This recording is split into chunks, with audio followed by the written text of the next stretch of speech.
اللہ الرحمن الرحیم. جی بأن يكون أحد الطرفين حقيقة والآخر مجازا. نحو أنبت البقل شباب الزمان فيما المسند حقيقة والمسند إليه مجاز. وأحيا الأرض الربيع في عكسه. صلی اللہ علی نبینا الکریم وعلی آلہ وصحبہ وبارک وسلم. بسم اللہ الرحمن الرحیم. مجاز عقلی کے 4 اقسام ہیں، طرفین کے حقیقت اور مجاز ہونے کے اعتبار سے. جی اس لیے کہ اس کی دونوں طرفیں یعنی مسند اور مسند الیہ یا تو دونوں حقیقت ہوں گے، حقیقت لغویہ ہوں گے یعنی اپنے موضوع لا میں استعمال ہیں. انبت الربیع البقل، انبتا بھی انبات بھی اپنے معنی میں ہے تو ربیع بھی اپنے معنی میں. ایسا بس یا دونوں مجاز لغوی ہوں گے یعنی موضوع لا کے غیر میں. احیا الارض شباب الزمان، احیاء الارض بھی مجازی معنی میں ہے تو شباب الزمان بھی مجازی معنی میں. ایسا بس. او مختلفتان، او مختلفتان، وہ کیا مطلب کہ طرفین میں سے ایک حقیقت ہے اور دوسرا مجاز ہے. تو اس کی پھر 2 صورتیں ہیں. کیا کہ جی یا مسند یا دونوں مختلفتان ہوں گے یعنی طرفین کا ایک حقیقت ہوگا اور دوسرا مجاز ہوگا. تو اب پہلا مسند حقیقت مسند لے مجاز.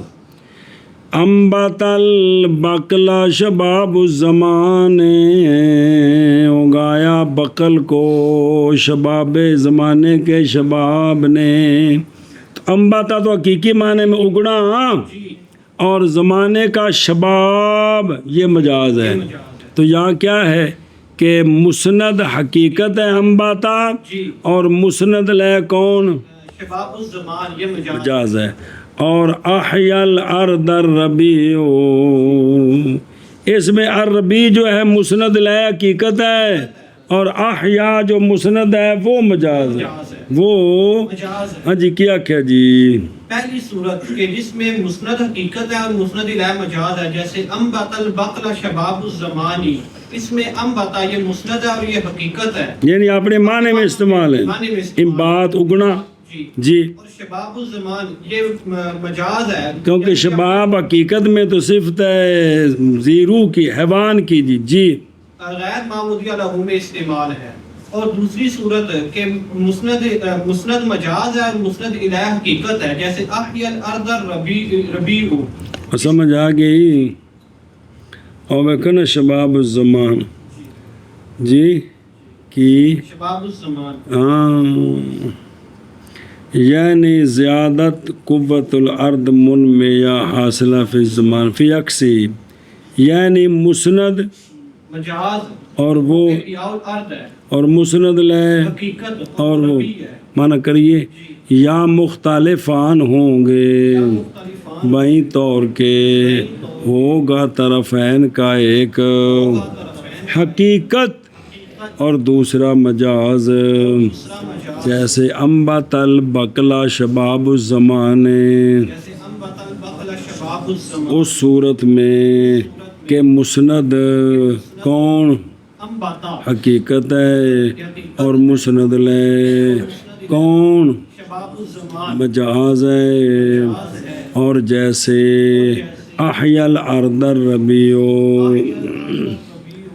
اس کے عکس میں یعنی احیا مجاز ہے اور الربیع حقیقت. شابہ جی.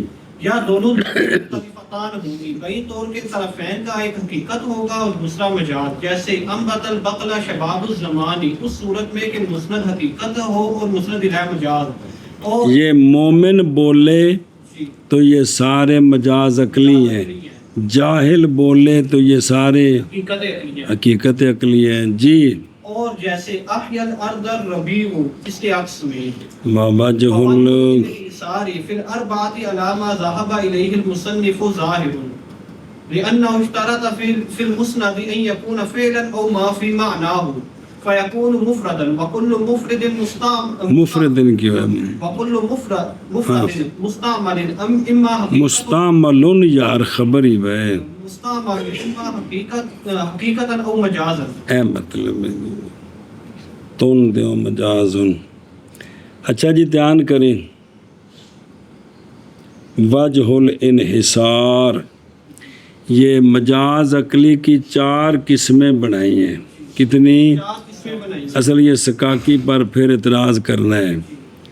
انحصار کی وجہ 4 میں جیسا کہ گئے جس کی طرف مصنف یہ تو بالکل واضح ہے کہ یہ 4 قسمیں بن سکتی ہیں. 4 قسمیں بن سکتی ہیں. کیا کہ جی انحصار کی وجہ 4 میں جس کی طرف مصنف گئے ہیں یہ ظاہر ہے کہ وجہ اس لیے کہ مصنف نے شرط کیا پیچھے مسند میں کہ مسند فعل ہو یا وہ ہو جو فعل کے معنی میں تو جب مسند فعل ہوگا یا وہ جو فعل کے معنی میں ہوگا تو خام خواہ یہ کیا ہوگا مفرد ہوگا. تو ہر مفرد جو ہوتا ہے جب اس کو استعمال کیا جائے تو یا وہ اپنے موضوعہ میں ہوتا ہے یا غیر میں اپنے میں ہوگا تو حقیقت غیر میں ہوگا تو مجاز ہے جی. ہاں جی کیا کہ جی وجہ یہ ہے کہ مصنف نے شرط کیا ہے مسند میں کہ وہ مسند فعل ہو یا فعل اور پیچھے جی تعریفاں کیتی ہیں کہ اسناد فعل کی فعل یا معنی فعل ہاں کہ مسند جو ما ہو یعنی فعل یا معنی فعل کا اسناد ما ہوا لہو یا غیر کی طرف تو فعل اور ما فعل اور فعل کے معنی کو شرط کیا ہے اور یہ تو مفرد ہے یہ تو مفرد ہے اور ہر مسند مفرد ہوتا ہے اور ہر مفرد جو استعمال کیا گیا ہو یا ہر مفرد جب استعمال کیا جائے تو یا اپنے معنی موضوعہ میں استعمال ہوگا تو کیا ہوگا تو حقیقت ہوگا یا اپنے معنی موضوعہ کے غیر میں استعمال ہوگا تو مجاز ہوگا. اے مطلب اور دیکھو درو وجہ الانحصار دھیان کری ہوئے یعنی وجہ حسر مجاز عقلی کی 4 مذکورہ 4 صورتوں میں واضح ہے کن کے نزدیک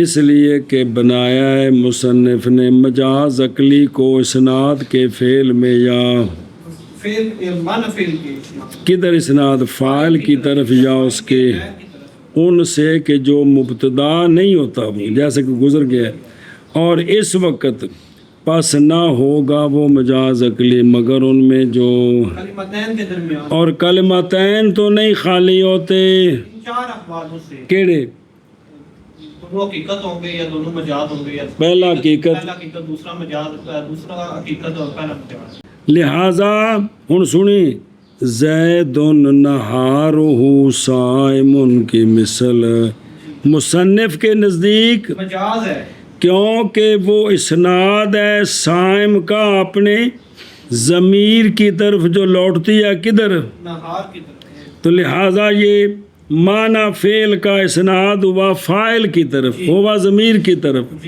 تو یہ کیا ہے یہ مجاز ہے مجاز ہے جی. سنیں جی بالکل ٹھیک ہے.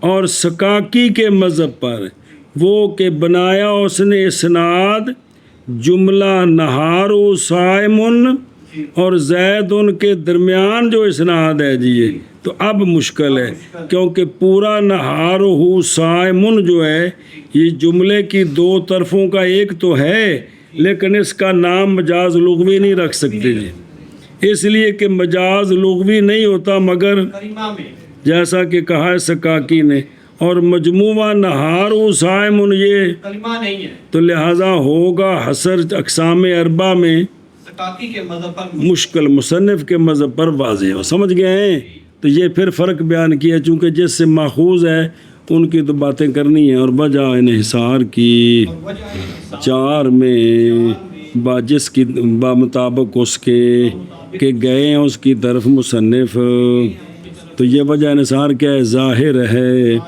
اس لیے کہ مصنف نے شرط کیا ہے مسند میں یہ کہ ہو مسند فعل یا وہ جو فعل کے معنی میں ہے تو پس ہو جائے گا وہ کون مسند مفرد اور ہر مفرد جو مستعمل ہے ادھر دیکھ یہ مستعمل کی قید لگائی ہے کہ لفظ استعمال سے پہلے اس کا نام نہ حقیقت ہوتا ہے اور نہ مجاز ہوتا ہے. سنیں جی کیونکہ تعریف کرتے ہیں کہ ہر کلمہ جو استعمال کیا جائے تو مستعملہ ہوگا تو پھر حقیقت مجاز بنے گا جی اور ہر مفرد جو استعمال کیا جاتا ہے یا حقیقت ہوتا ہے یا مجاز ہوتا ہے جی. وجہ انحصار تو خلاصہ کیا نکلا ہر مسند ہر مسند یا حقیقت ہے یا مجاز ہے. تو پھر تو مسند لے بھی اسی طرح ہے تو پھر 4 صورتیں بن گئی ہیں جی. اور وجہ انحصار 4 میں مطابق اس کے کہ گئے ہیں اس کی طرف مصنف رحمہ اللہ ظاہر ہے اس لیے کہ مصنف نے شرط کیا ہے مسند میں یہ کہ وہ مسند فعل یا وہ جو فعل کے معنی میں ہے بس ہوگا مسند مفرد اور ہر مفرد جو استعمال کیا جائے یا حقیقت ہوتا ہے یا مجاز ہوتا ہے. جی وهو أي المجاز العقلي في القرآن كثير كثير في نفسه لا بالإضافة إلى مقابله حتى يكون الحقيقة العقلية قليلة صبر ہوئے علامہ نے فرمایا اور وہ یعنی مجاز عقلی قرآن میں کثیر ہے کیا کہ جی علامہ نے فرمایا ہے اور وہ یعنی مجاز عقلی قرآن میں کثیر ہے. تو سوال ہو گیا پھر حقیقت عقلیہ کم ہے اور مجاز عقلی حالانکہ اس طرح تو نہیں حقیقت عقلیہ زیادہ ہے اور مجاز عقلی کم ہے جی. تو اس کا شارح نے جواب دیا کیا کہ سوال یہ ہے کہ جب کہ اس کا تو مطلب یہ ہے کہ مجاز قرآن میں کثیر ہے تو پھر حقیقت کم ہے حالانکہ اس طرح تو نہیں ہے.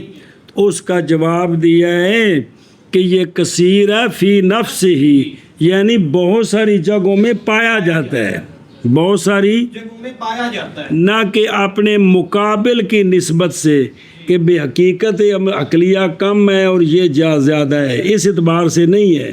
یعنی بندہ کہتا ہے یار تو بہت سارے اتنے موجود ہے یعنی کہ اپنی جگہ پر دیکھیں تو یہ زیادہ ہے یہ مطلب ہے کیا کہ جی. تو اس کا علامہ نے جواب دیا ہے علامہ نے جواب دیا ہے کہ یہ کثیر فی نفسی مراد ہے اپنے مقابل کون حقیقت عقلیہ کی نظر سے نہیں ہے تاکہ پھر ہو جائے حقیقت عقلیہ کیا قلیلہ ہو جائے اور یہ کثیر ہو جائے یہ نہیں ہے. سوال جب سمجھ آیا اور وہ یعنی مجاز عقلی اور شروع فی المطالب الاربعہ المطلب والمجاز عقلی واقع فی القرآن کریم بے اقسام المختلفہ موجود ہے قرآن میں کثیر ہے. یہ رد کیا ہے یہ لا کر ظاہریہ پر. ظاہریہ ذام کرتے ہیں کہ قرآن میں مجاز عقلی نہیں ہے. سنیں جی مجاز عقلی تے مجاز لغوی یا قرآن میں نہیں ہے چونکہ یہ بظاہر جھوٹ کا وہم دیتے ہیں جی کہ بات نظر اور آ رہی ہے اور قرآن تو اس سے منزہ ہے. رد کی وجہ یہ ہے کہ جب قرینہ پایا جائے تو پھر ایہام نہیں ہوتا جب قرینہ موجود ہوگا کہ یہ لفظ یہاں فلاں معنی میں استعمال ہے جی تو ان کا رد کرنے کے لیے یہ کہا ہے جی ہاں جی یعنی کثیر ہے فی نفسہ. تو ان میں سے مثالیں 5 لائیں جو آگے آ رہی ہیں کہ ان میں جو مسند لے وہ سبب ہے یا زمان ہے یا آگے آ رہا ہے جی ان کی طرف اسناد کریں تو یہ مجاز عقلی ہوتا ہے فی نفسی نہ کہ بنسبت اپنے مقابل کے مقابل کون حقیقت عقلیہ بے اگر اس کی نسبت سے ہوتا حتیٰ کہ ہو جائے حقیقت عقلیہ قلیلہ بے اگر یوں ہوتا تو پھر اس کا مطلب ہے حقیقت عقلیہ کم ہے تو مجاز عقلی زیادہ ہے جی. اور وہ یعنی مجاز عقلی قرآن میں کثیر ہے یعنی کثیر ہے فی نفسی نہ کہ اضافت کرتے ہوئے حقیقت مجاز عقلی کے مقابل کی طرف حتیٰ کہ ہو جائے حقیقت عقلیہ قلیلہ. یعنی پھر یہ بات ہوتی ہے بات تقدیم فی القرآن علی کثیر لمجرد الاہتمام. سوال ہے کہ تقدیم ما حق و تاخیر یفید الحصر کثیر متعلق ہے فی القرآن متعلق ہے تو متعلق معمول ہوتا ہے، اس کا درجہ بعد میں ہے تو مقدم کیا تو حصر کا فائدہ ہے۔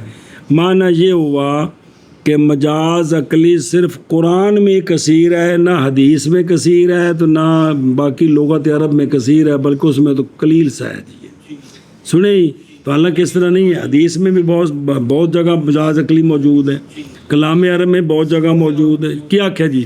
سوال یہ ہے کہ فی القرآن یہ متعلق ہے، کثیر یہ متعلق ہے، اور متعلق جو ہے یہ متعلق کا معمول ہوتا ہے، تو معمول عمل کے بعد ہوتا ہے، تو مقدم کرنے کا مطلب ہوتا ہے حصر، تو اس کا مطلب ہے کہ مجاز عقلی جو کثیر ہے نا وہ صرف قرآن میں ہی ہے، حدیث میں بھی کثیر نہیں، اور کلام عرب میں بھی، حالانکہ کثیر حدیث میں بھی بہت جگہ موجود ہے، اور کلام عرب میں بھی بہت جگہ اس کا جواب دیا ہے کہ فی القرآن کی تقدیم کثیر پر تخصیص کے لیے نہیں ہے، صرف اہتمام کے لیے، صرف اہتمام کے لیے۔ کیا کہ جی تو اس کا جواب دیا ہے کہ فی القرآن کی تقدیم کثیر پر یہ تخصیص کے لیے نہیں ہے، صرف اہتمام کے لیے ہے۔ او فی القرآن کثیر او لے مجرد الاہتمام، یعنی اہتمام ایسا اہتمام جو تخصیص سے وگرنہ مجاز عقلی کثیر ہے قرآن کے، غیر میں بھی جیسے سنت اور کلام عرب، اے مطلب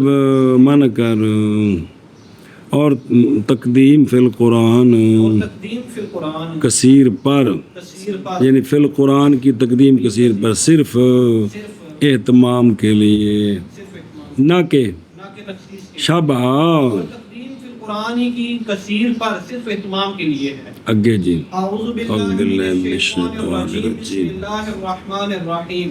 وَإِذَا تُلِيَتْ عَلَيْهِمْ آيَاتُهُ، اے آیات اللہ تعالی، زادتهم ایمانا، اس نے زیادت وحی فعل اللہ تعالی الى الآیات لکونها سببا لها۔ پہلی مثال، اعوذ باللہ من الشیطان الرجیم، وَإِذَا تُلِيَتْ عَلَيْهِمْ آيَاتُهُ، اور جب پڑھی جاتی ہیں صحابہ پاک پر اللہ کی آیتیں، زادت بڑھا دیتی ہیں آیتیں ان کے ایمان کو، تو ایمان بڑھانا کی ایمان بڑھانا اس کی نسبت کی ہے کدھر آیات کی طرف، کہ ایمان جو بڑھتا ہے وہ آیتیں بڑھاتی ہیں، تو یہاں کیا مجاز ہے کہ زیادت کی نسبت کی گئی ہے آیات کی طرف، حالانکہ ایمان کا اضافہ یہ اللہ کا فعل ہے، تو نسبت کدھر ہے آیات کی طرف، اس لیے کہ آیات سبب عادی ہے، آیات سبب آتی ہے، کس کا زیادت کا، تو یہ سبب کی طرف اسناد کیا ہے، تو یہ کیا ہے مجاز عقل کیا کیا جی؟ جیسے اللہ تبارک و تعالیٰ کا فرمان وَإِذَا تُلِيَتْ عَلَيْهِمْ آيَاتُهُ زَادَتْهُمْ ایمانا، اور جب تلاوت کی جاتی ہے ان پر اللہ تعالیٰ کی آیتیں تو زیادہ ہو جاتا ہے، تو زیادہ کر دیتی ہیں آیات ان کو ایمان کو۔ تو اب یہ جو ہے نا زیادت زیادہ کر دیتی ہیں آیات ان کے ایمان، تو ان کے ایمان کے اضافے کی نسبت کی ہے آیات کی طرف، حالانکہ ایمان بڑھانا حقیقتاً اللہ کا فعل ہے کہ اللہ ان کے ایمان کو بڑھاتے ہیں جی، لیکن چونکہ آیات سبب عادی ہیں ایمان کے بڑھنے کا، تو نسبت کدھر کر دی آدھی کی طرف کر سبب، تو یہ کیا ہوا پھر مجاز عقلی ہوا۔ اے شاباش سے سنیں او وَإِذَا تُلِيَتْ نظر آئی جی اندنے لم یقل قولہ تعالی یا نحوہ، کہنا چاہیے تھا نا کیا قولہ تعالی، یا اس کی مثل کوئی اور، تو کہتے ہیں یہ وہم دینا تھا اقتباس کا۔ اقتباس کا مطلب ہے کہ بھئی ہے تو قرآن کی آیتیں، لیکن بھی اقتباس ہوتا ہے بھی اس جیسا جملہ لانا، تو معنی وہی ہو جو، لیکن ہے یہ ساری آیات ہی ہیں جی۔ وَإِذَا تُلِيَتْ جی نہ اس نے دا کی اس نے دا اندنے اس نے دا نے انہوں مجہول پڑھنا ہے، انہوں مجہول پڑھ جڑے پیچھے بھی آ رہے ہیں اے ادبن، انہیں کہ اسنادہ بے اللہ نے اسناد کیا، ادبن یہ ہے کہ اسناد کیا گیا اس کا اس کی طرف، اے شاباش جی۔ اور چل جی وَإِذَا تُلِيَتْ عَلَيْهِمْ اور جب پڑھی جاتی ہیں ان پر اور جب پڑھی جاتی ہے ان پر اس کی آیات کی آیات یعنی اللہ تعالیٰ کی آیات یعنی اللہ تعالیٰ تو بڑھا دیتی ہیں آیات ان کو بڑھا دیتی ہیں آیات ان عذر و ایمان کے کو ایمان اسناد کیا گیا زیادت کا زیادت کا کدھر آیات کی طرف یہ درمیان جملہ متعارض ہے حالانکہ زیادت اللہ تعالیٰ کا فعل ہے اللہ تعالیٰ کا فعل ہے تو اسناد کیا گیا زیادت کا آیات کی طرف آیات کی طرف وہ کیڑی آیات وہ جو کہ ضمیر ہے زیادت کی وہ کدھر لوٹ رہی ہے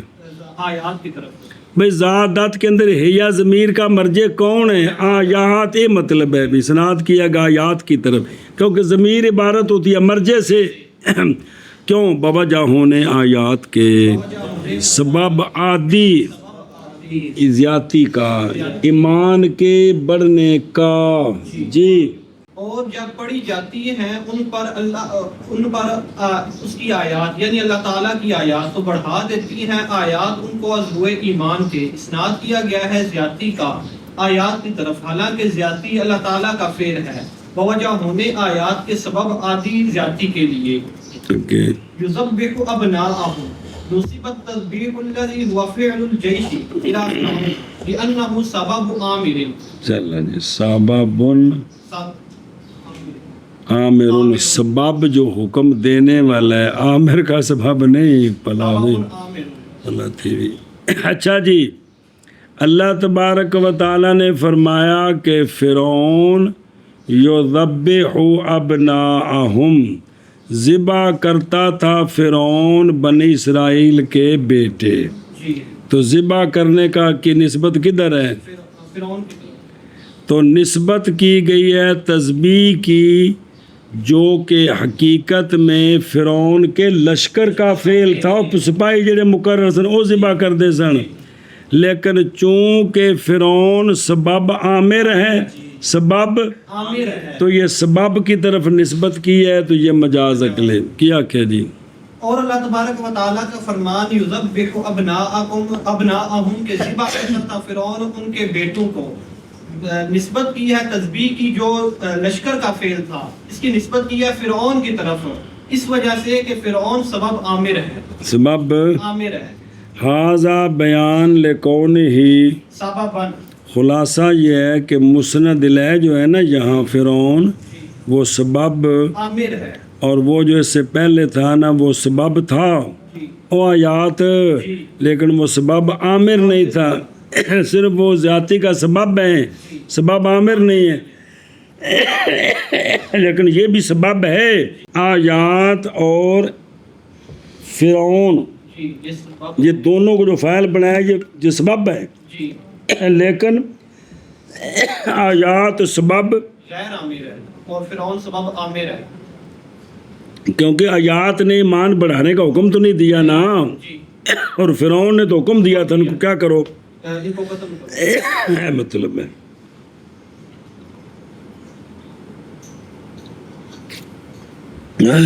استغفر اللہ اور وہ جو ان قریب آ رہا ہے نا آگے جی مثال جی وہ بھی سبب ہے لیکن وہ سبب ہے واسطے کے ساتھ تو یہ تینوں مثالوں میں اسناد ہے سبب کی طرف جی پہلا ہے سبب غیر عامر دوسرا ہے سبب عامر اور تیسرا ہے سبب بھی واسطہ بے واسطہ جی جی اے شاباش سے جی جان اس بات کو ایک اور منع کرتے ہیں کہ جائز ہے یہ کہ ہو یذبح ہو کیا مجاز لغوی عامر عامر بذبح سے ہاں اور اس وقت یہ پھر مثال مجاز عقلی کی نہیں بنے گی تو نہ کہا جائے کہ بے شک احتمال اس کا نہیں نقصان دیتا اس لیے کہ مثال کافی ہوتا ہے اس کو احتمال تو ہم کہتے ہیں نہیں قصد یہاں صرف مثال دینا بلکہ استشہاد اور دلیل بنانی ہے کثرت پر اور وہ زہریہ کا رد کرنا ہے تو وہ تو ٹھیک ہے جی یذبح ابناءہم، یذبح ابناء، ذبح کرتا تھا فرعون بنی اسرائیل کے بیٹوں کو، نسبت کی گئی ہے ذبح کرنے کی، نسبت کی گئی ہے ذبح کرنے وہ ذبح کرنا جو فعل ہے لشکر کا اور سپاہیوں کا، نسبت کی گئی فرعون کی طرف، اس لیے کہ فرعون سبب عامر تھا، ذبح کرنا تھا فرعون بنی اسرائیل کے بیٹوں کو، نسبت کی گئی ہے ذبح کرنے کی وہ ذبح کرنا جو فعل تھا لشکر تھا، نسبت کی گئی ہے فرعون کی طرف، فرعون سبب عامر تھا، سبب عامر عامر تھا جی۔ ينزع عنهما لباسهما يصيب نزع اللباس آدم وحواء على نبينا وعليهما السلام وهو فعل الله تعالى إلى إبليس لأن سببه الأكل من الشجرة وسبب الأكل وسوسته وسبب الأكل وسوسته ومقاسمته إياهما بأنه لهما من الناصحين۔ بس او اجاجی تم دوبارہ دہرائی کرائے سی، ینزع اتار دیا ابلیس نے عنہما یعنی حضرت آدم اور لباسہما ان دونوں کا، ان دھیان کریں جی، لباس اتارنے کی نسبت کدھر کی گئی ہے؟ ابلیس کی طرف، ینزع کا فعل کون ہے؟ ابلیس، نسبت کی گئی ہے لباس کے اتارنے کی کن سے؟ حضرت آدم و حضرت حوا علی نبینا وعلیہم الصلاۃ والسلام سے ابلیس کی طرف، جی، حالانکہ یہ فعل ہے اللہ تبارک و تعالیٰ کا، کہ جب انہوں نے درخت کھائے پھل کھایا اللہ نے کے حکم سے لباس اتر گیا۔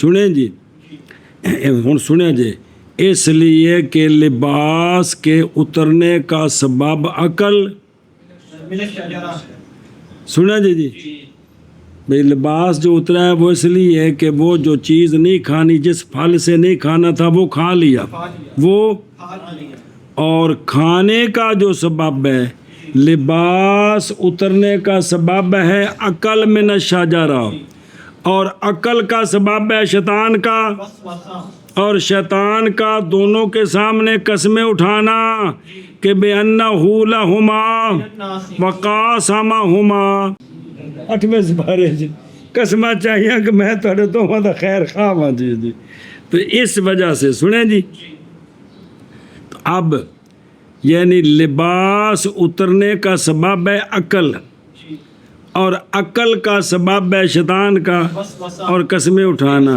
تو یہ سبب کے سبب کی طرف نسبت ہے، یہ سمجھا گئی؟ تو تینوں مثالوں میں نسبت و سبب کی طرف ہی ہے، لیکن پہلا سبب بلا واسطہ اور غیر عامر، دوسرا سبب بلا واسطہ لیکن عامر، اور تیسرا سبب بالواسطہ، سمجھ گئے ہیں کیا کیا جی؟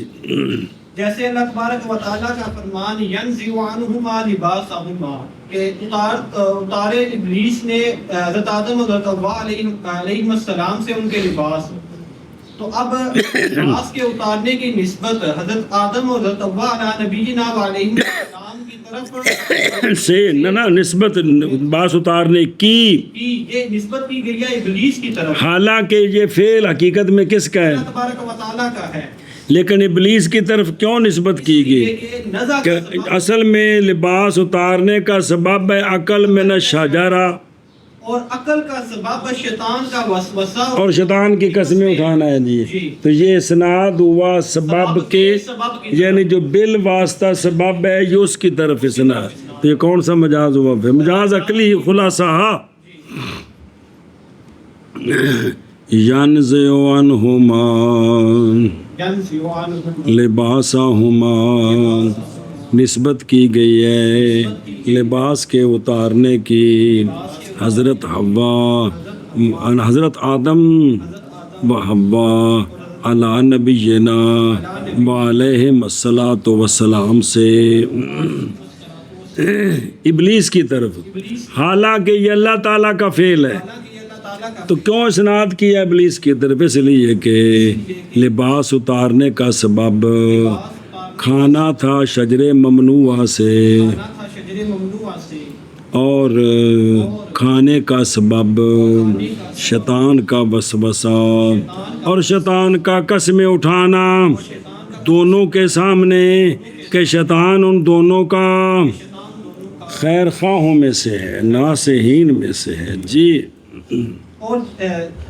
اور دیکھو پس وسوسہ سبب ہے وسوسہ نزا کے سبب کا سبب ہے نزا کے کے سبب کا تے سبب کا سبب بھی ایتھے آ کے پھر تینوں کم گڑبڑ ہوندا ہے جی پس وہ من الاسناد لسبب بے واسطہ جی ینزل عنہما لباسہما نسبت کی گئی ہے لباس کے اتارنے کی حضرت آدم و حضرت حوا علی نبینا وعلیہم الصلوۃ والسلام سے حالانکہ وہ فعل ہے اللہ تعالیٰ کا لیکن اسنا نسبت کی گیا کدھر ابلیس کی طرف کیوں اس لیے کہ نزع کا سبب عقل من الشجرہ ممنوع ہے ممنوعہ نہیں وہ شجر ممنوعہ سے کھانا ہے ممنوع سے کھانا ہے جی اور عقل کا سبب شیطان کا وسوسہ اور شیطان کی قسمیں کھانا ہے کہ ان دونوں کے سامنے کہ شیطان ان دونوں کا خیر خواہ ہے شیطان دونوں کا خیر خواہ ہے شاباش یوم یومن ایک منٹ سے روک پڑھنا یومن یومن یوم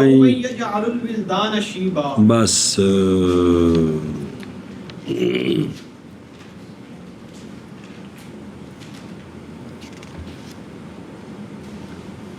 ڈرو اس دن سے کہ ڈرو اس دن سے ایسا دن کہ بنا دے گا وہ دن بچوں کو بوڑھا بنا دے گا وہ دن بچوں کو بوڑھا اب یا جالو کا فعل ہے ہوا ضمیر جس کا مرجع ہے یوم تو یہاں بچوں کو بوڑھا بنا دینا اس کی نسبت کی گئی ہے کدھر زمان کی یوم کی طرف تو یہ مجاز ہے سنیں تو باقی پھر وہ ترکیب ہے جی محض کردہ جی کیا کیا جی یوم یجعل الولدان شیبا کہ ڈرو اس دن سے وہ ہے نا فقہ بھائی جناب پچھو آیت پہلے اس تو پیچھے کی میں فَكَيْفَ تَتَّقُونَ جی ان کفرتم یوم یجعل بس کیسے بچو گے تم جی اگر تم نے کفر کیا کیسے بچو گے اس دن سے جو دن بنا دے گا بچوں کو بوڑھا وہ سورہ مزمل شریف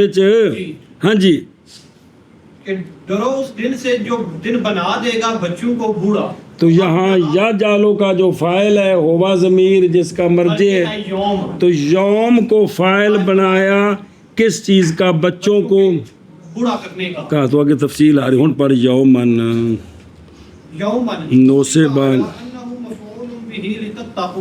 بس علامہ فرماتے ہیں جو یوم ہے ویسے تو یہ ظرف ہے نا لیکن یہ منصوب ہے اس بنا پر کہ یہ مفعول بہی ہے مفعول فی نہیں ہے کس کا ڈرو دن میں نہیں ڈرو تم دن سے سنیں اب مانا کیا بنا گے اے تھے نا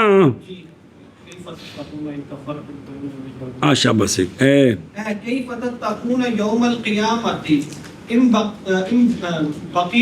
بقیتم باقیہ بقیتم علی الکفر یوم یجعل باقیہ کل کی بنے گا ان بقیتم ام بقیتم علی الکفر یوم یجعل الولدان شیبا صبر اگے پڑھ دے اگلی گل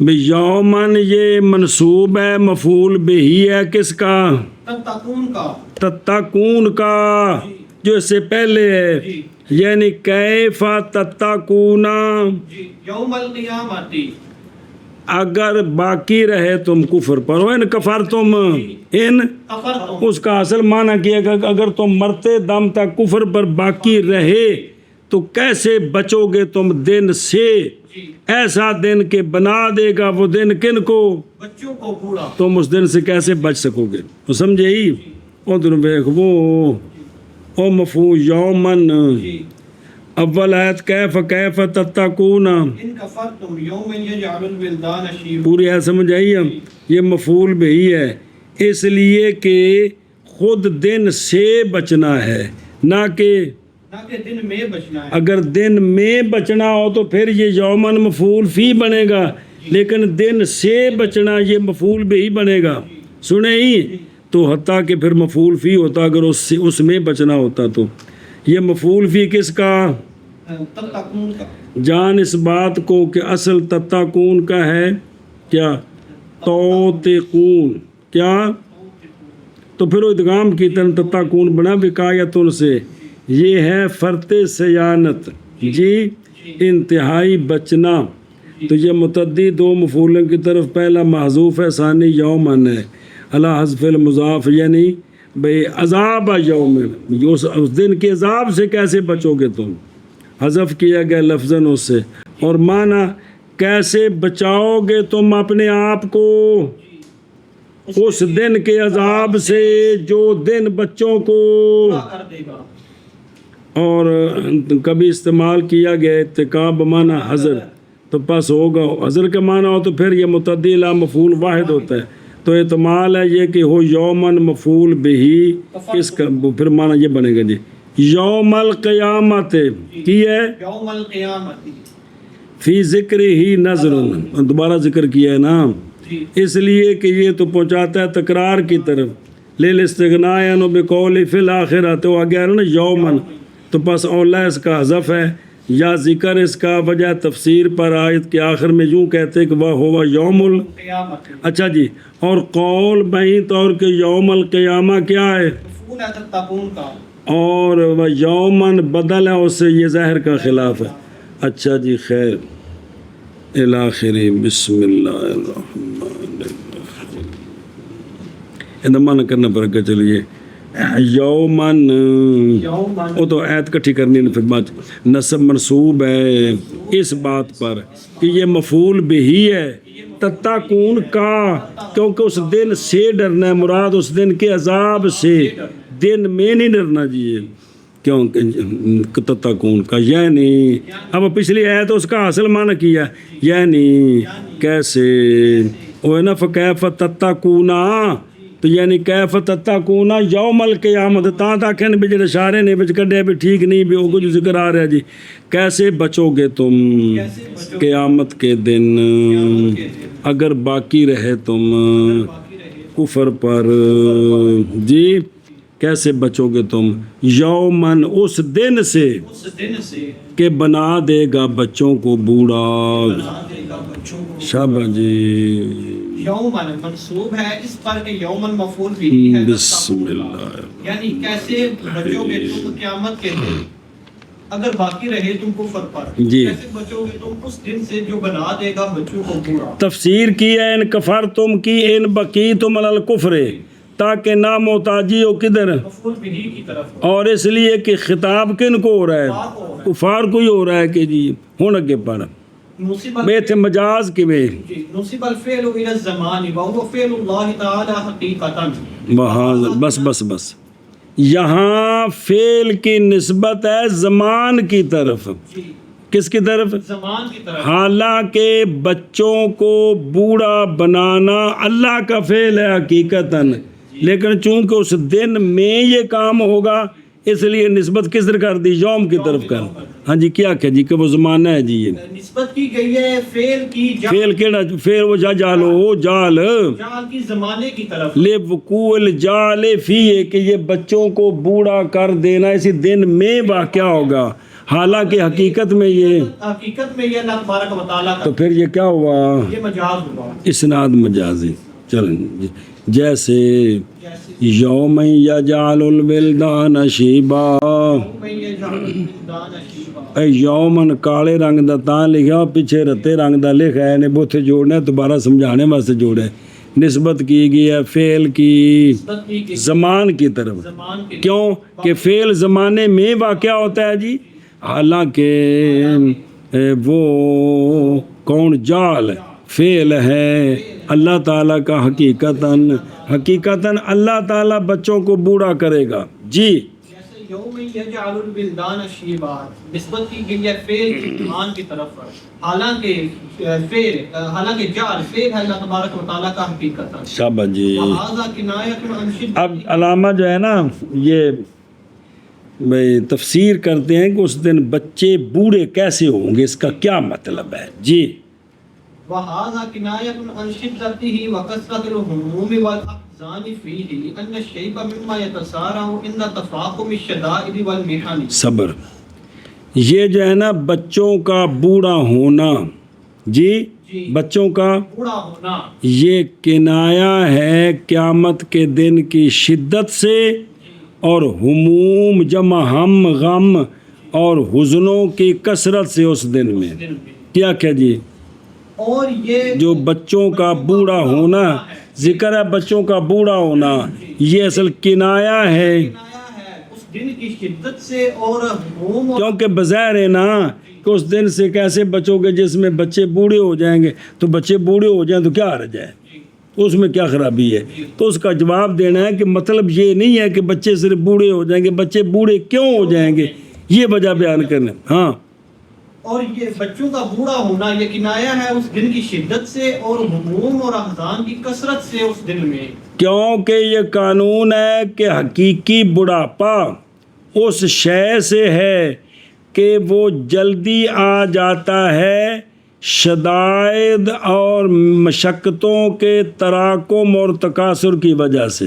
سنیں اتنی باری سنیا جی کہ یار بندہ بڈھا نہیں ہوتا، بندے نے دکھ پٹیاں کر دیندے نے جی کہ نہیں آتے جی.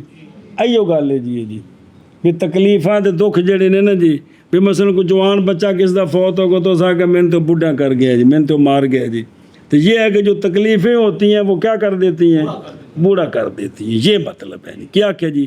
اس لیے کہ حقیقی یہ ان سے ہے جو اور شعیب نہیں، وہ تو پلر پیچھے بیٹھا ہے، شعیب بڑھاپا جی شاید حقیقی یہ ان سے ہے ان چیزوں سے ہے کہ وہ جلدی آ جاتا ہے. شدائد اور محن کی کثرت کے وقت.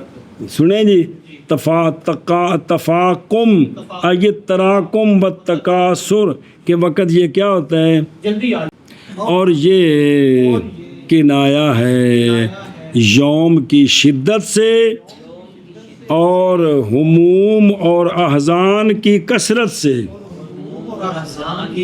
اس دن میں.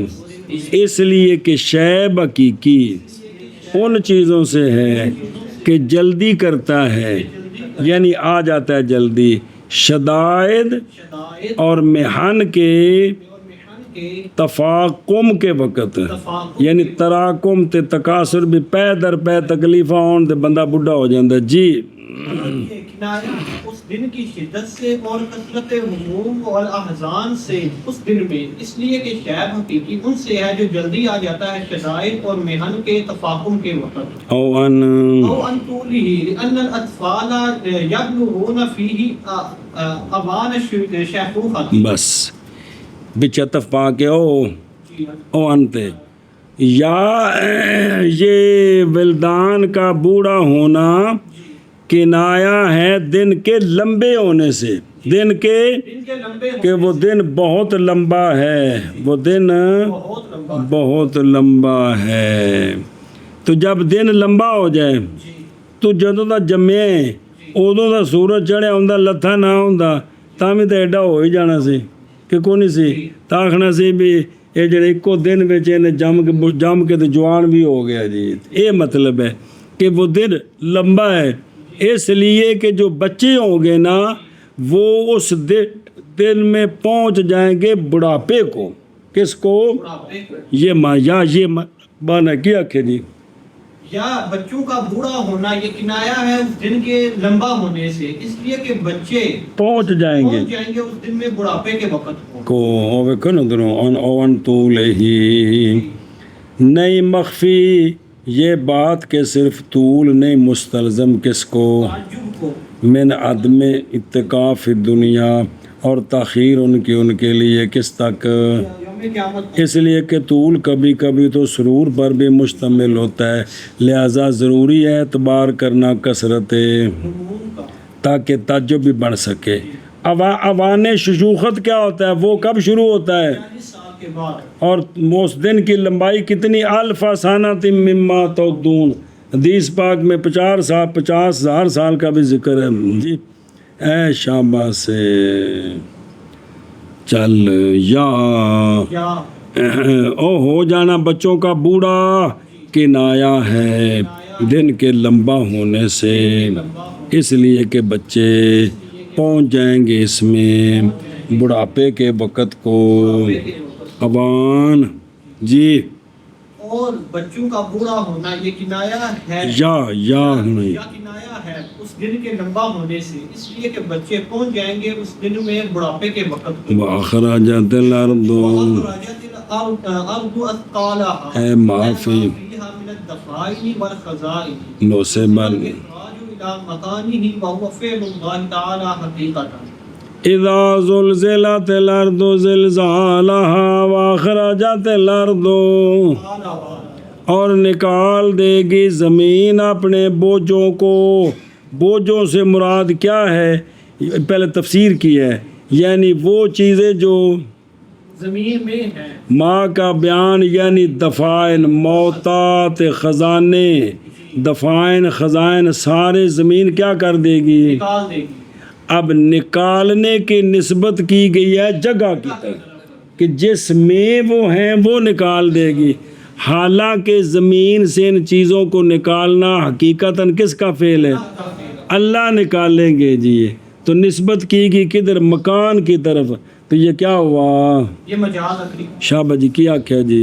اور اللہ تبارک و تعالیٰ کا فرمان وَأَخْرَجَتِ الْأَرْضُ أَثْقَالَهَا کہ نکال دے گی زمین اپنے بوجھوں کو، یعنی وہ جو زمین میں ہے یعنی دفائن اور خزائن۔ نسبت کی گئی ہے اس اخراج کی مکان کی طرف یعنی زمین کی طرف، حالانکہ جس میں وہ ہیں، حالانکہ یہ اخراج اللہ تبارک و تعالیٰ کا فعل ہے۔ اسکالا جمع ثقل بے فتح ہے تو ثقل ثقل فاف تے ساتھ بھی فتح ہے تے کاف تے، یہ متاع البیت، اس کو گھر کے سامان کو ثقل کہتے ہیں جی۔